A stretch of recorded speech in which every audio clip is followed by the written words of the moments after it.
Hello everyone, welcome to simple classes. Recently ये topic news में था कि इंडिया ग्लोबल रैंकिंग में 5th लार्जेस्ट जीडीपी के टैग को मिस आउट कर गया है। तो करंटली नॉमिनल जीडीपी के टर्म्स में इंडिया की रैंकिंग है 6th ग्लोबली। इसी से रिलेटेड कुछ इंपॉर्टेंट फैक्ट्स हम लोग कवर करेंगे आज के शॉर्ट वीडियो में। लेक्चर स्टार्ट करने से पहले I request you all to subscribe our channel. चलिए लेक्चर स्टार्ट करते हैं। रिसेंटली जैसे कि हम लोग सब जानते हैं 2021 की रैंकिंग निकली है on the basis of world largest GDP.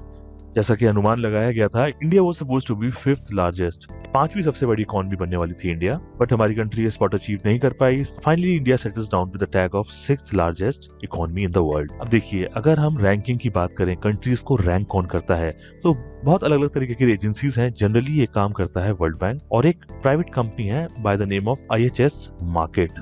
ये दो एंटिटीज आप याद रखिए।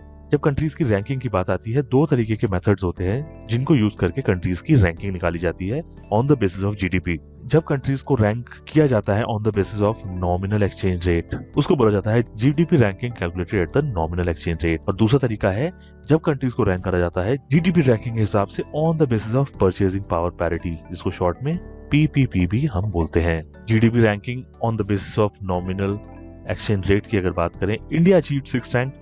टॉप पे है USA, फिर China, Japan, Germany, UK and then India. 5th spot पे है UK। ये ranking on the basis of nominal exchange rate आपको याद होनी चाहिए। उसके साथ ही परचेजिंग पावर पैरिटी की अगर बात करें, वहां पे इंडिया की रैंकिंग बेटर है। India stands eight 3rd position. तो फर्स्ट और सेकंड पे क्या है वो भी हमें पता होने चाहिए। GDP ranking on the basis of purchasing power parity की बात करें, सबसे बड़ी इकोनॉमी है चाइना की, उसके बाद है USA एंड 3rd नंबर आता है हमारी कंट्री का, दैट इज इंडिया। तो यहाँ से आपको एक चीज जो दिमाग में रखनी है वो है रैंकिंग। रैंकिंग दो तरीके की है। जब कंट्रीज को नॉमिनल एक्सचेंज रेट के हिसाब से रैंक किया जाएगा, वहां पे इंडिया की रैंक है 6th। जब कंट्रीज को परचेजिंग पावर पैरिटी के हिसाब से रैंक किया जाएगा, वहां पे इंडिया की रैंक है 3rd।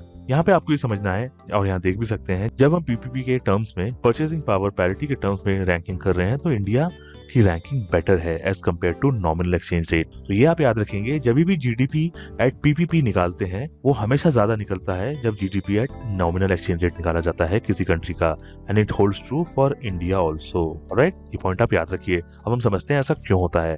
तो यहाँ पे हमें नॉमिनल एक्सचेंज रेट और परचेजिंग पावर पैरिटी का कंसेप्ट पता होना चाहिए। जब हम GDP at nominal exchange rate की बात करते हैं, तो ये सिंपली ये बताता है कि उस कंट्री में एक साल के अंदर कितना प्रोड्यूस हुआ। ये प्रोडक्शन कॉस्ट के लिए एडजस्ट नहीं की जाती। लेकिन जब हम परचेजिंग पावर पैरिटी की बात करते हैं, वहां पे चीजों को कॉस्ट के लिए एडजस्ट कर दिया जाता है। ये सिर्फ ये नहीं बताता हमें कि कितनी चीजें प्रोड्यूस हुई हैं, बल्कि कॉस्ट को लेके एडजस्टमेंट किया जाता है जब हम परचेजिंग पावर पैरिटी की बात करते हैं। लेके चलते हैं एग्जाम्पल के थ्रू। दो कंट्रीज हैं A एंड B, जिनका जीडीपी सेम है, यानी A का जीडीपी B के बराबर है। लेकिन कंट्री B में जो महंगाई दर है, कंट्री B में दुगनी है। यानी कोई चीज या फिर कोई पेन मान लीजिए $10 का कंट्री A में आता है, तो वही पेन कंट्री B में $20 का आएगा, क्योंकि दोगुनी महंगाई है कंट्री B में। तो यहाँ पे अगर आप कंट्री A में ये चीज खरीदना चाहें, तो यहाँ पे $20 में दो चीजें खरीद लेंगे। लेकिन वही चीज जब आप कंट्री B में खरीदने जाएंगे, आप बस एक ही चीज खरीद पाएंगे, क्योंकि यहाँ महंगाई ज्यादा है। तो यहाँ पे जब हम जीडीपी निकालने की बात करेंगे, तो जीडीपी एट PPP A का 2 गुना ज्यादा होगा as compared to GDP at PPP of country B। ये क्यों है? क्योंकि यहाँ पे महंगाई ज्यादा है और कॉस्ट के लिए चीजों को एडजस्ट कर दिया गया। जो चीज यहाँ $10 की थी, वो चीज यहाँ $20 की है। इसीलिए ये बोला जाता है कि अगर आप USA में करीब 60 से 70 लाख रुपए की सैलरी कमा रहे हैं, वो इंडिया के 25 से 30 लाख के बराबर होगा, क्योंकि यहाँ पे परचेजिंग पावर पैरिटी का कंसेप्ट निकल के आता है। और इसी रीजन की वजह से जीडीपी जब हम निकालते हैं परचेजिंग पावर पैरिटी के ऊपर, वो हमेशा ज्यादा निकल के आता है when GDP is calculated at nominal exchange rate. तो यहाँ पे ये कॉन्सेप्ट हमने समझा। आई होप ये आपको समझ आया होगा। लेक्चर यहाँ पे कंक्लूड करते हैं। See you all in next video. Thank you.